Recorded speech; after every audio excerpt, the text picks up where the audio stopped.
cette semaine. Avis de rappel pour des médicaments pour enfants. Les membres du personnel de la santé acceptent l'entente de principe, mais cela se passe différemment du côté de l'enseignement.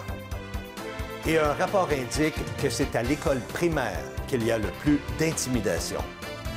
Bonjour, ici Danny Bérubé. Bienvenue à vos actualités régionales.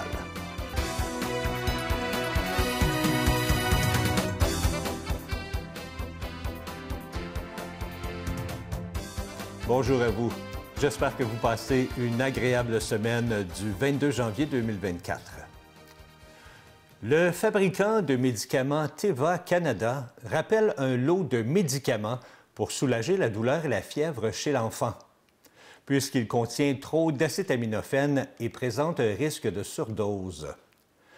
L'avis de rappel publié par Santé Canada vise la solution orale d'acétaminophène Pédiatrix, affichant sur l'emballage la concentration 160 mg par 5 ml avec comme date d'expiration août 2025. L'Agence fédérale indique qu'un test de routine du produit a révélé une quantité d'acétaminophène supérieure à la limite acceptable dans le lot concerné par le rappel. Le lot MC0079 contient environ 185 mg d'acétaminophène par 5 ml, plutôt que le taux approuvé et étiqueté de 160 mg par 5 ml. Cette situation pourrait faire en sorte que les enfants reçoivent trop d'acétaminophène.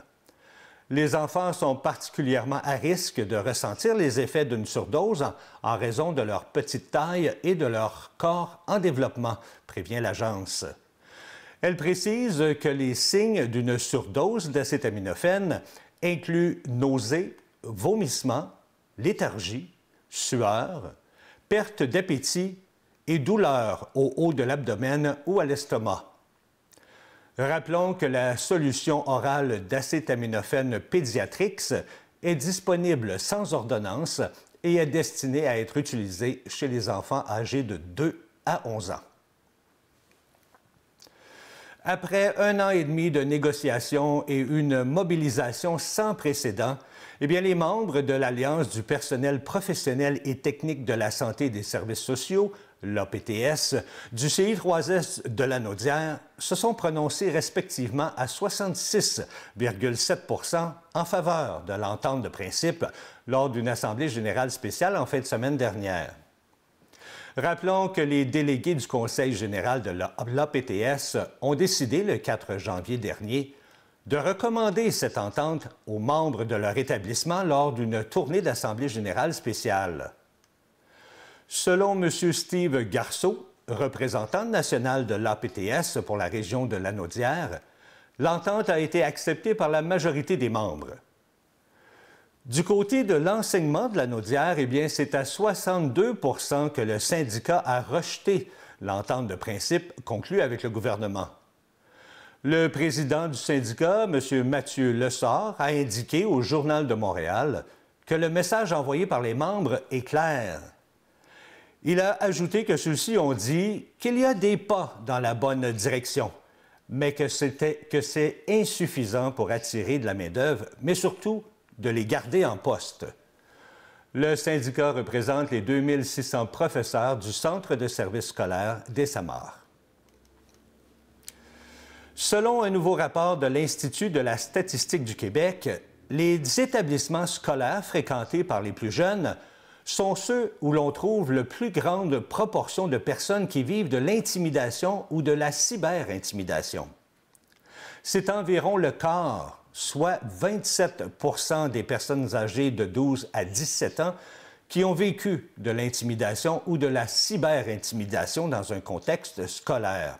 C'est énorme. Il y aurait donc 4 fois plus d'incidents liés à l'intimidation dans les écoles primaires et secondaires que dans les écoles de métiers ou de formation professionnelle, où 7,2 % des personnes ont subi de l'intimidation. Selon la chercheuse de l'Institut de la statistique du Québec, Mme Daniela Aranibar, on retrouvait une proportion de 67 de filles qui avaient vécu de l'intimidation et qui s'étaient confiées à quelqu'un à ce sujet, alors que chez les garçons, c'était 53 Au travail, ce sont 10 des femmes qui ont vécu du harcèlement ou du cyberharcèlement contre 7 pour les hommes. Outre les jeunes, les personnes les plus susceptibles d'avoir vécu de l'intimidation au cours des 12 mois précédant l'étude sont celles dont l'orientation sexuelle est LGBT+. Elles sont effectivement 28 à avoir vécu de l'intimidation ou du cyberharcèlement, contre 10 chez les personnes hétérosexuelles. Les personnes transgenres ou de genre non-binaire sont également surreprésentées à 34 Et les Autochtones et les minorités visibles sont également touchés davantage par l'intimidation et la cyber-intimidation, selon l'étude. Alors que la situation du logement continue de se détériorer dans la région de Lanaudière, le Front d'action populaire en réaménagement urbain, le FRAPRU, ainsi que l'Action Logement Lanaudière et la table de concertation des groupes de femmes de Lanaudière ont interpellé d'urgence le gouvernement provincial pour qu'il investisse massivement dans le développement du logement social, et ce, en plus de mettre en place un programme pour y arriver. Près d'une cinquantaine de personnes ont manifesté la semaine dernière devant les locaux du premier ministre François Legault à l'Assomption. Un document révèle, grâce à des données recueillies par Statistique Canada, que le taux d'inoccupation de la municipalité de Joliette se retrouve à 1 ce qui est largement inférieur au seuil de 3 reconnu par la Société canadienne d'hypothèques et de logement. La hausse rapide des loyers au cours des dernières années rend le sort des ménages locataires à faible et modeste revenus encore plus précaire, puisqu'ils ont dû affronter une augmentation de 24,7 à Joliette entre 2018 et 2022. Le FRAPRU a indiqué que le quart des ménages locataires lanaudois consacrait plus de 30 de leurs revenus pour le logement, ce qui mettait en péril leurs autres besoins essentiels. Un total de 14 890 ménages ayant un revenu médian de 24 400 vivent cette situation, et ce, dans plusieurs grands centres de Lanaudière, soit Joliette, Mascouche et Terrebonne. Ce phénomène amène particulièrement une inquiétude des organismes par rapport au sort des Joliétains, car les 2 tiers d'entre eux sont locataires. Le cas est encore plus grave pour 4 600 ménages locataires lanaudois, car ils doivent consacrer plus de la moitié de leurs revenus au loyer. Pour les organismes, l'ajout de 8 000 logements sociaux et abordables au cours des 5 prochaines années représente un premier pas dans la bonne direction. Ils considèrent que cela reste insuffisant comme mesure pour faire obstacle aux conséquences de la pénurie d'appartements locatifs. Lors de la séance du Conseil de la municipalité de Saint-Cuthbert le 15 janvier dernier, les élus ont unanimement appelé à cesser le feu immédiat et permanent à Gaza, ainsi qu'au respect de la dignité humaine. La municipalité demande au gouvernement fédéral, provincial et aux autres municipalités d'être des alliés en adoptant une résolution qui appelle à la défense des droits de la personne, à la protection des civils et à la création d'un climat propice à l'instauration d'une paix durable au Proche-Orient. La municipalité réclame par ailleurs au gouvernement fédéral d'œuvrer activement sur la scène internationale à la concrétisation de ces demandes. Cette position s'appuie, entre autres, sur le nombre sans précédent de décès de civils et la situation humanitaire critique au Proche-Orient. Collectivité accueillante et inclusive qui encourage le vivre ensemble et surtout la protection des droits et libertés de ses concitoyennes et concitoyens, la municipalité de Saint-Cuthbert, quant à elle, s'est engagée à combattre les actes antisémites et anti-palestiniens sur son territoire. Encore une fois, un très beau geste de la part des producteurs de lait de Lanaudière. Comme chaque année, les producteurs ont donné 688 litres de lait à 12 organismes de Lanaudière luttant contre la faim. Une valeur de plus de 1 455 $ pour venir en aide aux plus démunis de la région. Cette activité, qui a lieu depuis 20 ans, a permis de donner plus de 28 500 $ en dons de lait. Il est à noter aussi que les producteurs de lait du Québec et ses conseils régionaux ont distribué des dons de lait totalisant près de 345 500 litres durant la période des fêtes, pour un peu plus de 1 million de litres au cours de l'année dernière. Depuis le début du programme en 2003, ce sont près de 14 millions de litres de lait qui ont été acheminés aux plus démunis de la société québécoise. Comme le rappelle M. Jacques Lafortune, président des producteurs de lait de Lanaudière, le phénomène de pauvreté et de sous-alimentation frappe quotidiennement. Alors, merci à ces 153 fermes laitières de Lanaudière. Le Cégep de Lanaudière vous ouvre ses portes alors que les inscriptions pour la session d'automne 2024 sont officiellement débutées. Afin de permettre aux futurs étudiants de confirmer leur choix de programme et d'obtenir les dernières réponses à leurs questions, le Cégep de Lanaudière les invite à participer à ces portes ouvertes qui se tiendront le jeudi 1er février à l'Assomption, le jeudi 8 février à Terrebonne et le mardi 13 février à Joliette. Les portes ouvertes sont une opportunité unique d'en savoir plus sur le Cégep et les programmes d'études préuniversitaires et techniques. Une invitation spéciale est lancée aux élèves de 4e et 5e secondaire, à leurs amis, à leurs parents aussi, ainsi qu'à toutes les personnes en processus de choix de carrière. Aucune inscription n'est requise pour participer à cet événement. Alors, pour plus d'informations sur ces portes ouvertes, vous pouvez consulter le site Internet affiché à l'écran. Pour conclure l'année 2023, la tournée des municipalités s'est terminée par la visite de Saint-Cléophas. J'ai eu le plaisir de rencontrer la mairesse, Mme Audrey Sénéchal, pour nous parler de ses projets passés et futurs. Je suis avec Mme Audrey Sénéchal, mairesse de Saint-Cléophas. Bonjour. Bonjour à vous. Madame Sénéchal, on fait le tour des municipalités pour savoir qu'est-ce qui se passe dans vos municipalités et qu'est-ce qui est arrivé au cours de l'année. Alors, quelles sont vos réalisations pour cette année? Cette année, on a eu notre beau parc des Gaulois qui a été une belle réalisation, une belle concrétisation pour nos citoyens.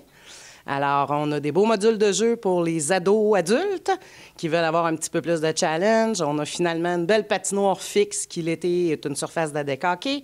Et on a un beau sentier qui part d'ici du centre communautaire et qui s'en va rejoindre le cœur de notre nouveau développement, le Faubourg de l'Érablière. Un sentier pédestre? C'est un sentier pédestre. Et puis, ça a pris l'été au complet là, au niveau de la construction et tout ça. Il va nous rester quelques petits trucs à finaliser au printemps. On s'est fait prendre par la gelée du sol. Et puis, à date, les citoyens, tout le monde est très fier et très heureux de ça. Suite à ça, c'est le petit train-train quotidien, réparation de la bâtisse, entretien, ces choses-là. Nous, ici, on a l'habitude de travailler un projet à la fois. Très bonne chose. Comme ça, on est sûr de bien faire les choses. Exactement. Vous parliez de votre sentier pédestre. Il y a combien de kilomètres sur le sentier? Il est très, très, très court. C'est à peu près 1 kilomètre parce qu'on se rend juste au faubourg. Par contre, les gens ont la possibilité d'aller continuer, marcher dans le faubourg. Et le but était d'éviter la 348 parce qu'il y a un trafic fou chez nous. Ouais. Et on pense à la sécurité de nos gens, que ce soit les enfants, que ce soit les personnes âgées, un peu tout le monde. On a beaucoup de mamans poussettes. Fait qu'au moins, ils ont un endroit qui est beau, calme, puis qui est fait pour être capable de fonctionner et de marcher autant l'hiver qu'à l'été. Puis qui fait sortir les gens, c'est ce qui est important. Bien, le but est de faire bouger les gens, mais aussi de ramener un lieu où les gens vont pouvoir se rencontrer, s'asseoir, jaser. On a des tables, on a des bancs.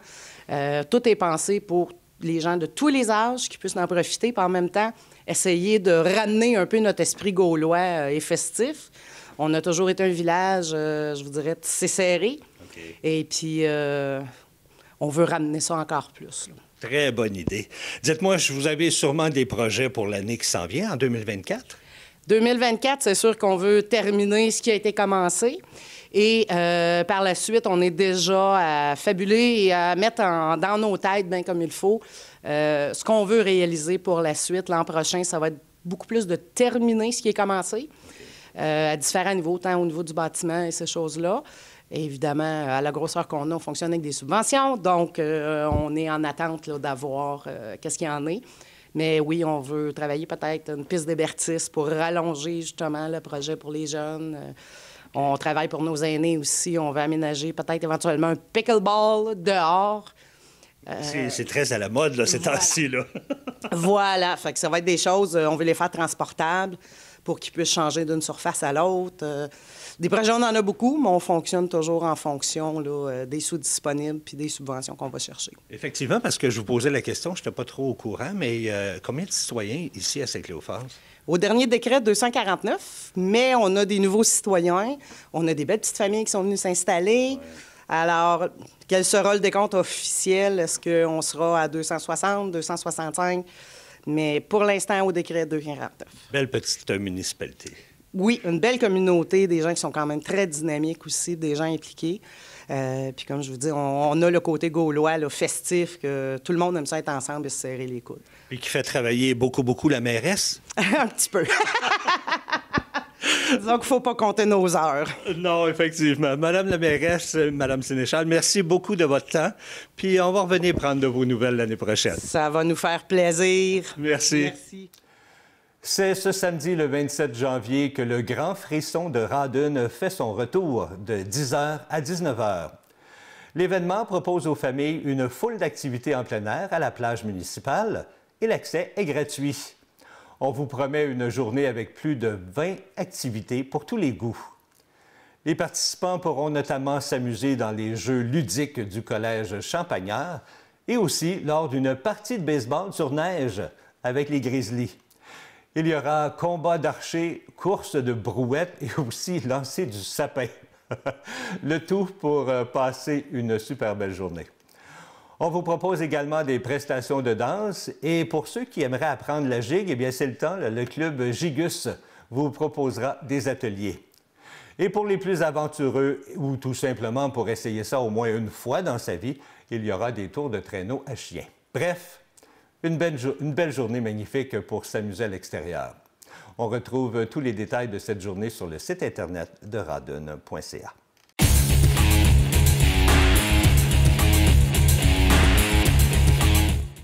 En fin de semaine dernière, du côté de Saint-Roch-de-l'Achigan, l'Académie Ulysse, qui est située dans l'immense complexe J.C. Perrot, lançait son tout nouveau programme de mentorat.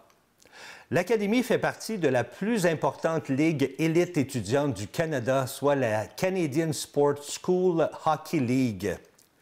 Le tapis rouge a donc été déroulé pour ce lancement afin de recevoir la communauté des gens d'affaires de la Naudière. On tenait à leur faire découvrir le programme et la philosophie de l'Académie. Pour l'occasion, l'équipe Les Centurions de l'Académie Ulysse recevait la visite des représentants de l'Ontario, la CIH Academy de Rockland, dans un match de division des moins de 19 ans. Étant curieux d'en apprendre un peu plus sur ce programme offert par l'Académie Ulysse, je suis allé rencontrer le président-directeur, M. François Marcoux, afin de nous parler de cette académie pour les futurs hockeyeurs. Bien, dans le fond, Ulysse Academy, ça a vu le jour en 2008-2009 comme équipe de type prep school, comme on retrouve au collège américain. Puis on a toujours évolué à chaque année. Puis aujourd'hui, bien, ce qui est le fun, c'est qu'on peut dire qu'on a une concession canadienne de la plus grosse ligue scolaire, donc coast to coast. Il y a juste 3 concessions au Québec, puis on en fait partie. Pour se classer, pour avoir ça, il fallait avoir un cahier de charge quand même assez bien rempli, du placement, de la rigueur académique. Donc, on est accepté là, au niveau de la CSSHL coast to coast au Canada. C'est une grande fierté pour nous, ça. CSSHL, qui veut dire Canadian Sport School. C'est quoi exactement? OK, dans le fond, c'est la Ligue d'hockey scolaire canadienne. Okay. Au Québec, on a du RSEQ, donc le Réseau du sport étudiant du Québec, mais au Canada, il y a la Ligue CSSHL qui est coast to coast. Fait que nous autres, l'avantage d'offrir ça à notre clientèle, c'est qu'après le parcours secondaire, donc à partir de la 17 ans, bien, ils peuvent être dans le réseau canadien pour une visibilité maximale et en plus, visibilité américaine aussi. Donc, on donne la même chance à un Québécois maintenant d'avoir la même visibilité qu'un Ontarien ou un Américain. Et qu'est-ce qui se passe ici exactement à l'Académie? Ça fonctionne comment, là? Les élèves arrivent, c'est des athlètes, comment ça marche? Nos élèves athlètes font maintenant au secondaire 4 sports. Le sport majeur demeure le hockey, garçons et filles, du secondaire 1 à 5.